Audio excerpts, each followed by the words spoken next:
Vamos a explicar el modelo entidad-relación primero.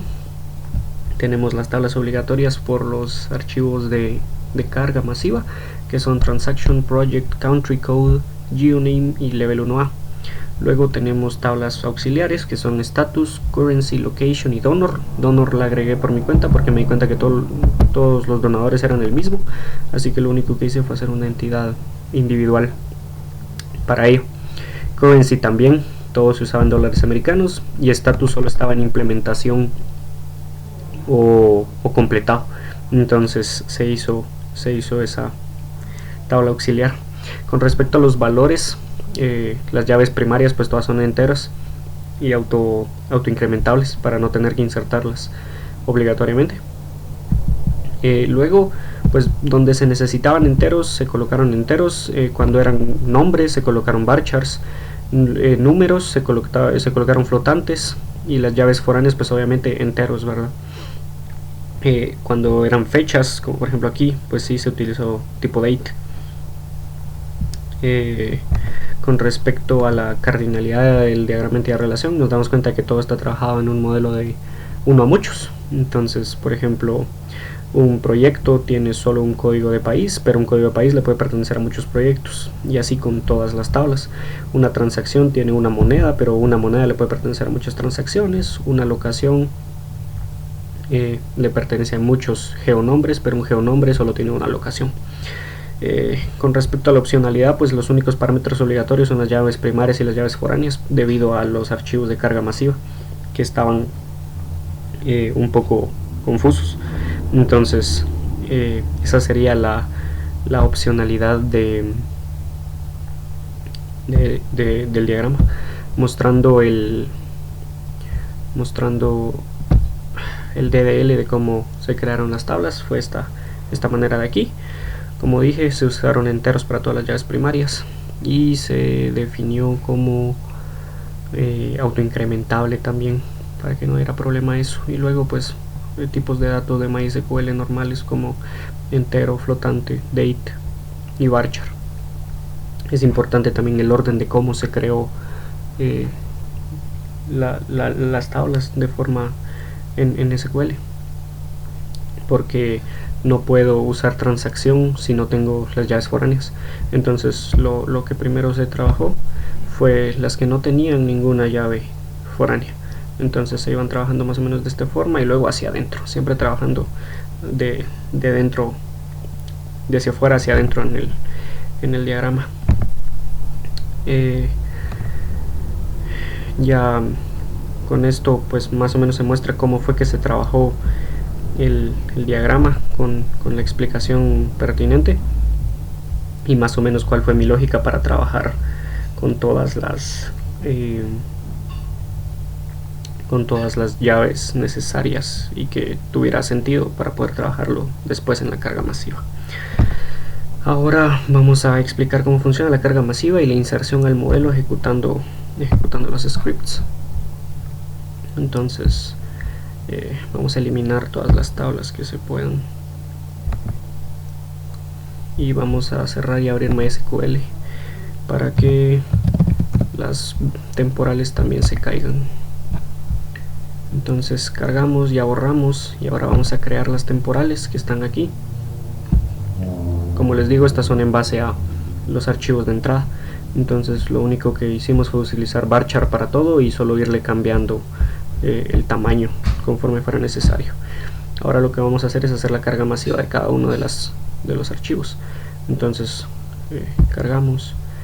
Como nos podemos dar cuenta, es un estándar de carga masiva. Hacemos la carga definiendo aquí donde está el archivo, normalmente en la carpeta segura de MySQL.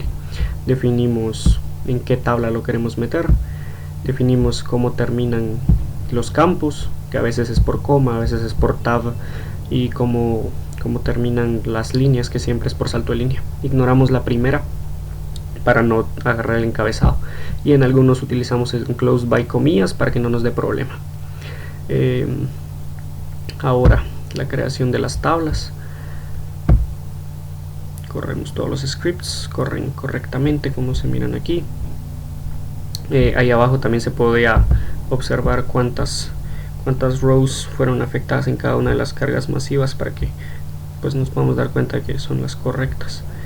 Entonces una vez creadas las tablas, pues hacemos las inserciones extra en las tablas, que son estas, para como las tablas auxiliares que mencioné.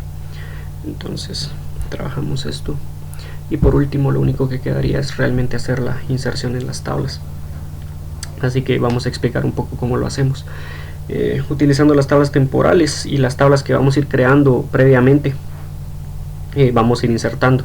Entonces aquí también es muy importante que trabajemos en orden, no trabajando al inicio con las tablas que sí tienen llaves foráneas, porque nos daría un gran problema.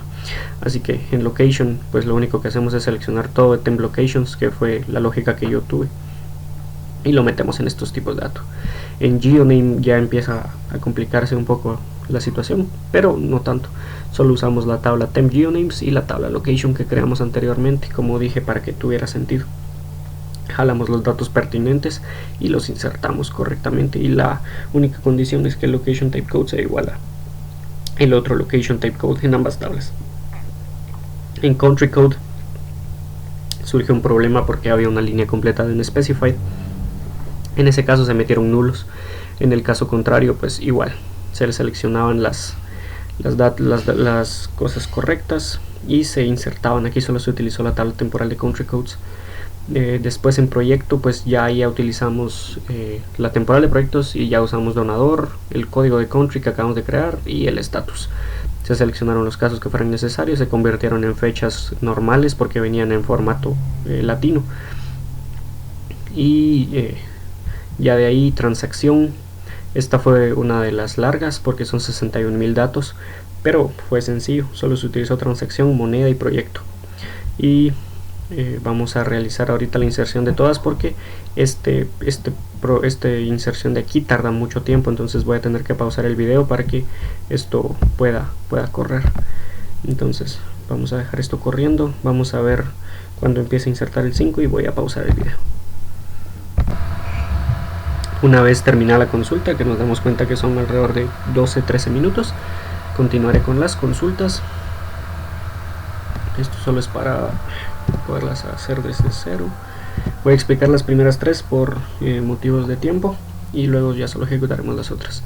Entonces en el primero nos pedían cuáles proyectos empezaron en 2011, entonces pues era sencillo.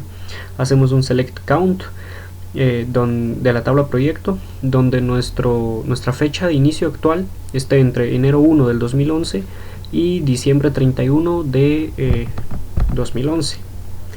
Corremos y nos dice que son 337 en total. La segunda, diferencia de tiempo.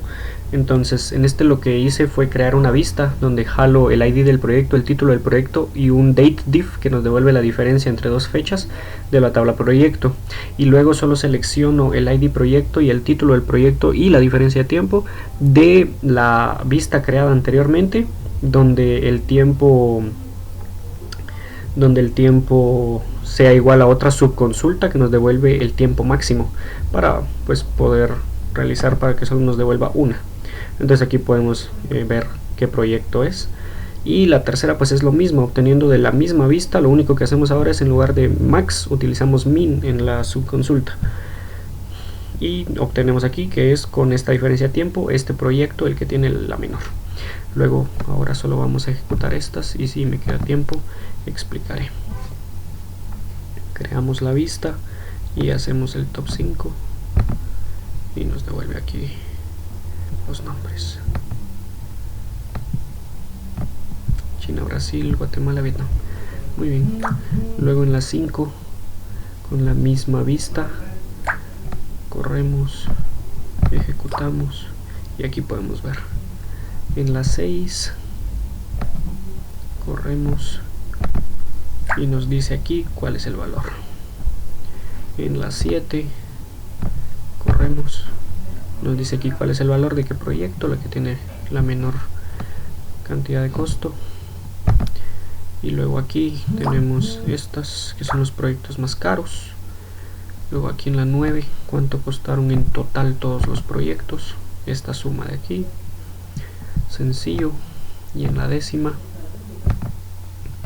tenemos estas transacciones que son las top 3 más caras de este título de proyecto. Me quedan un par de segundos, entonces voy a explicar esta última.